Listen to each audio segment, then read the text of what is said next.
Welcome to the adventures of Kano on the Rocks. This one's really not going to be much about Kano, although he is out here enjoying himself. Going to lay down on his favorite spots with a rock. I'm going to be cutting this tote apart. These totes are readily available in a lot of places. We have them at work. We sell them just to get rid of them because it costs more to take them back and reuse them than they cost to make, apparently. So that being said, we're going to make two basically raised bed gardens out of it. Be self-wicking, and what we're going to do is we're going to dismantle this thing, cut it in half, and put it back together and flip the top over and make it into a self-wicking garden. We're going to take off this plate here. It's got a couple screws in it, and we got one in the back,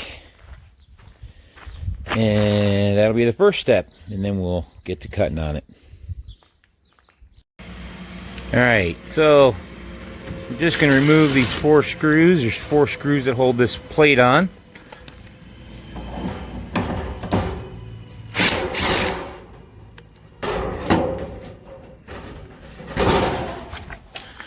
One was already missing.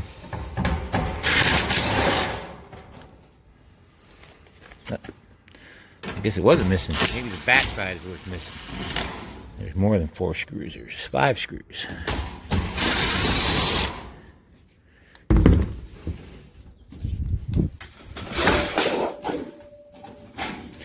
So we actually have a nice little piece of metal here that we might find a use for at some point. Doing something with, you never know. Pick up the screws, because we don't want to run them over with the car. So that one's off, and then we'll repeat the same process on the back.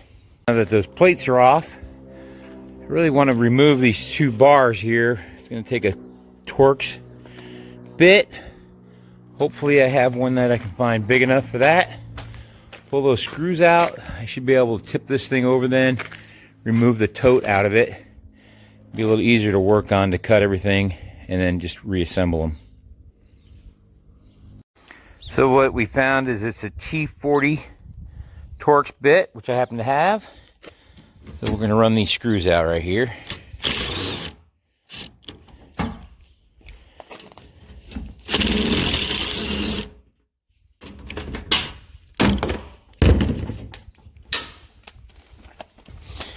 I don't have a tripod or anything fancy, so I'm going to do this the hard way, holding the camera and working at the same time. Those 2 are out.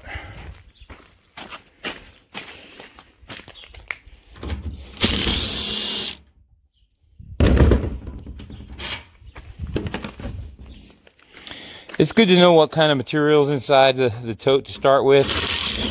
This is a product that we use at work. Nothing seriously to worry about. We're going to rinse it out once we get the parts. Just with a little bit of materials left in there, we'll rinse that out.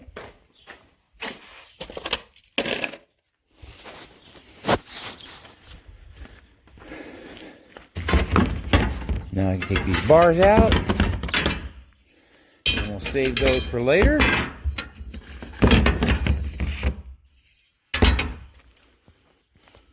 It over on its side, and now this tote will very easily slide out. And you could actually probably do this with just this tote, and not even use the metal, but I'm going to use the metal because I want to have it up off the ground a little bit and give it a little more support. When you put a lot of dirt in there, it's going to be pretty heavy, and we're going to want it to stay in one place. So if you watch some of the videos on TV, they'll actually plumb this thing so that the water level only goes so deep. It does come with a ball valve right here. which we probably won't use. There's another way you can just put a hole in there so it drains when it gets to a certain depth. It also has a lid on this end, so if we cut this in half, we flip that over, it'll be sealed, and we should be able to make 2 raised garden beds out of it.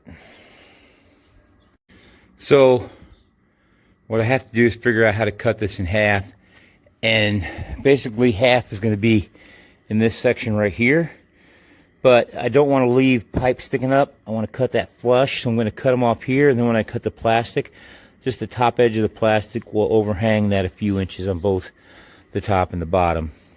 But my idea is just not to have any possible sharp pipe sticking up there, so that is where we're going to cut it. So I'm using a Sawzall with a metal cutting bit, and we're going to try, this is going to be tricky, I'm going to try to show you cutting it, and film it at the same time. So hold on here, I'll be out of frame for a second.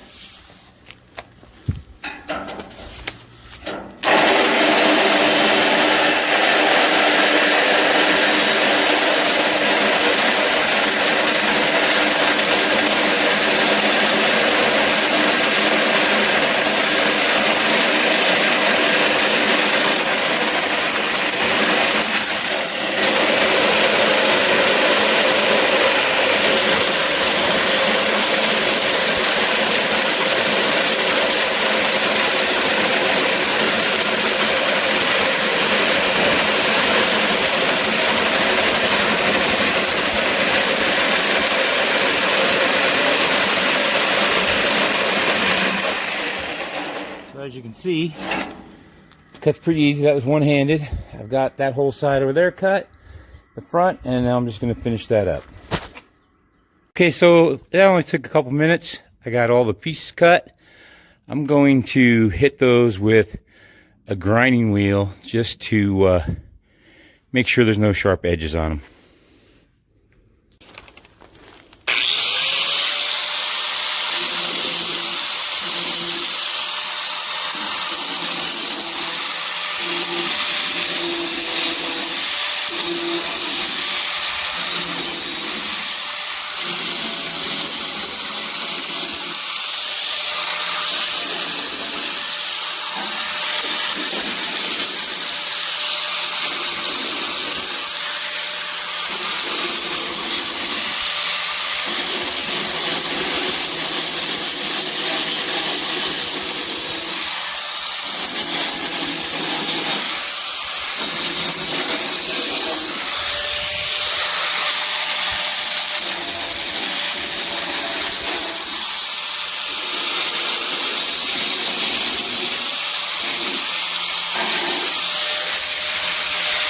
So as you can see, there is some material still in the bottom of this tote, and it's kind of sticky.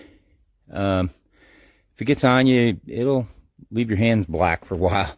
So what I'm going to do is I'm going to cut this in half and take it to part of the property where I can clean that out and not have it be an issue with it being in the driveway or anybody stepping in it. So, oh, looks like one of our neighbors must have a controlled burn going on. He's burning something out there. That's a good distance away, but when you're on top of a hill and there's no corn growing, you can see a lot. So, as you can see, I now have a line all the way around it, and that's what I'm going to follow when I cut it. You can see there's some stuff sliding around in there. I'm going to get rid of all that. I'm going to drain this out of my brush pile so it really won't be an issue. And then when we burn it, it should burn up also.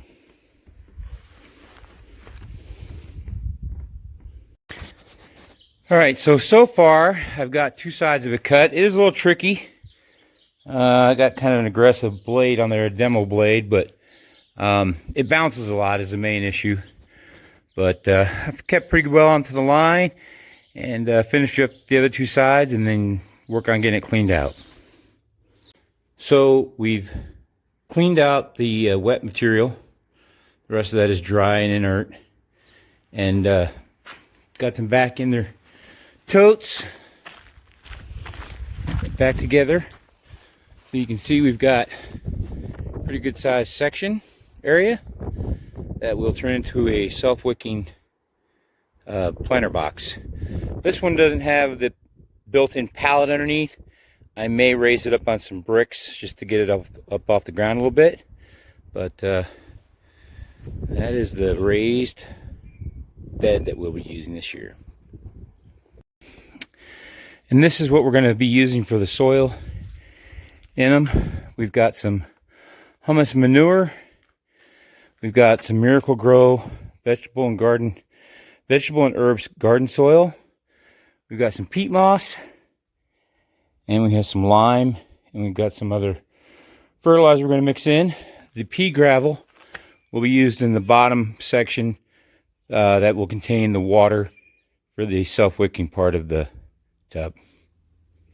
All right, so I got the totes cleaned up. I happen to have some corrugated black pipe, and I also had some, I believe it's 3-inch PVC laying around. So what I'm using that for is just to take up space, and then I'm going to fill it in with gravel and have a fill pipe. That's what this is, so I can fill it with water. Now after I get the more gravel, because I didn't buy enough gravel, not even close, I will put a piece of weed barrier down on top of this, and then mix the other ingredients that the plants will actually be growing in. And I will take and drill a hole in the side just below this level here, so that there's an air space between the roots and the water. So the water will only come up about to here, where my finger is down there, about 1 inch down, and then you'll have kind of an air space to keep it from rotting the roots. But the idea is that the water will wick up through the rocks, through the barrier, and through the dirt, and the roots will be able to get the water as it needs. I'm going to use some Miracle-Gro garden soil, some manure, some peat moss. We're going to mix all that together with some fertilizer and get these totes ready. It's kind of windy today, a little on the cool side, but by next week we're supposed to be close to 80. So got time to get this going. And they say in Iowa you shouldn't plant your garden or your tomatoes and stuff until Mother's Day, so we've still got a little bit of time before that. But we're getting these ready so that we can plant some tomatoes and peppers. And then I've got the buckets from last year that we'll put some herbs in. And I have a metal frame around this, so I'm going to try to mount a piece of hog wire, put that back there, on this, so that we have a place for the tomatoes to grow up. And the pipe that fell over, that pipe there, it's like this one. This is so you can just put a hose in, fill it up, and we're going to drill a couple holes just 1 inch or so below the surface of the gravel. That gives it an airspace. That keeps it from killing the plants. So we're going to give this a try. Last year the buckets worked pretty good on some things. Hopefully more soil and better location will help. We'll try to put the whole garden on the cement pad here next to the old corn crib. Hopefully we don't lose it on top of it or anything, and should get good sunshine here. Alright, so as you can see the weed barrier over there on the side sticking up a little bit. We've got a layer of peat moss here. Then I'm going to have, this is some Miracle-Gro garden soil for vegetable, herbs, and flowers, and some composted manure, some 10-10-10 fertilizer, a little Epsom salt. And I'm going to put put that now on top of the peat moss. This is the hole that I drilled so that the water level doesn't get too high inside there. That's about an inch below the surface of the ground cover, and the other side also. Alright, so here we have the 2 totes that have been filled with the soil to be planted. We're going to put some tomatoes and peppers in here. As you can hear, the wind is blowing today, but not as bad as yesterday, believe it or not. Even though today we're probably blowing 20, it's pretty steady. Yesterday it was 40, 50. So we may not put the plants in today. We might put them in the garage, protected from the wind for another day or so, but this is where we'll put the plants. And we filled that one up, so as you can see now there's water running out of the hole. That means we've got more water in there than it's supposed to have, which is good because it's draining. And now we'll fill this one up so the water starts coming out of this hole. So here's what we have grown in our buckets this year. We've got cucumbers. Right now I have them in the dog pen where they're protected from the wind. And when it's not as windy, I'll take them and put them out alongside the corn crib, and they can climb up the side of the corn crib. We've got cilantro, thyme, sweet basil, and Italian oregano. The tomatoes and the peppers are in the other garage. We're going to leave them till the wind dies down. We'll just keep them in the garage or over here in the dog pen for a little bit till the weather improves. Thanks for watching another episode of The Adventures of Keno and the Rock. Be sure to hit the subscribe button, like this video, and share. Everyone have a good day.